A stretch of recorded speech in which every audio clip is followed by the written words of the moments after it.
ముందుగా మన కరణ్ మహారాజ్కి, అవధూత్ మహారాజ్కి, జ్ఞానేశ్వర మహారాజ్కి అందరికీ మన ఊరే సౌభాగ్యం.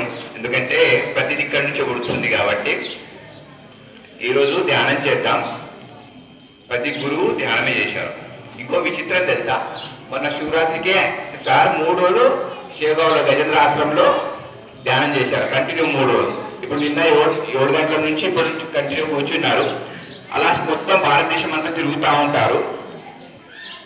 అయితే ప్రతి ఆధ్యాత్మిక మూలము ధ్యానం అన్నట్టు. మనం 2 సింపుల్ తెలుసుకోవాలి. మనం నామాలు పెట్టాం కదా, ఇవన్నీ ఏంటంటే ఆత్మ ప్రయాణము, లోపల ప్రయాణము.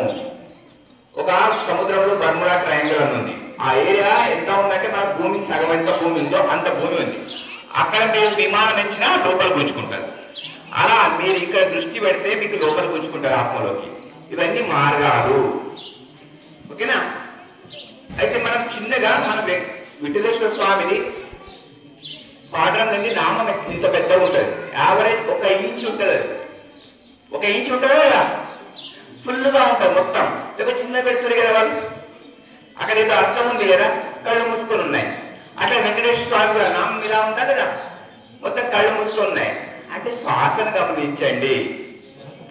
త్రిశూల అర్థం కూడా అదే, శ్వాసను గమనించండి. గుట్టలు పునలలో ఏముంటుంది, ఒక లింగం ఉంటుంది. లేకపోతే శివుని ఫోటో పెడతారు కదా, లింగం ఎందుకు పెట్టారు? అది ఆత్మలింగము. ఈ ఆత్మలింగం తన ఆత్మలింగము. వాడు ఆ ఆత్మలింగం అక్కడ ఉందని బసవేశ్వరుడు ఏం చేసి తన ఆత్మ చూసుకొని ఇక్కడ వరకు తెచ్చారు. ఇంకా లోపల. ఓకేనా? ఇంకోటి ఉంది, అడ్డం నామం. తిరునామం అంటే శ్వాస మీద ధ్యాస అయిపోయారు. అడ్డం నామం అంటే అది కాలాలు. ప్రస్తుతం, ఈ క్షణం కన్నా నెక్స్ట్ పాతది. ఆ మధ్య నామంకే గుర్తుంటుంది. 3 నామాల్లో మధ్య దాంట్లోనే. ఇప్పుడు గమనించండి. సరే, ఒక్కసారి ఇక్కడ చూడండి. విచిత్రంగా చూడండి ఒక్కసారి. ఎక్కడేమో ముంగట్లేదు, అది ఆత్మ. మీ ఆత్మనే చూస్తున్నారు. దాంట్లో ఫస్ట్ ఇవన్నీ ఎక్కడి నుంచి వచ్చాయంటే శివుడు పార్వతికి సప్త ఋషులు చెప్పాడు.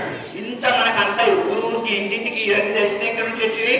ఆ సప్త ఋషులు కష్టపడితే వచ్చినాయి. ప్రతి పల్లెటూరికి ఇవన్నీ ఎక్కడి నుంచి వచ్చినాయి? ఆ సప్త ఋషులు ఎంతో కష్టపడ్డారు.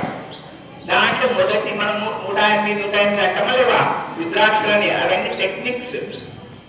శివుడు సేమ్ పార్వతి అవుతుంది. మేము ఎట్లా తెలుసుకోవాలంటే 1, 2, 3 చెప్పుకుంటా పోతారు. దాంట్లో మొదటిదే శ్వాస మీద ధ్యాస. ఒక 5 నిమిషాలు చేద్దామా?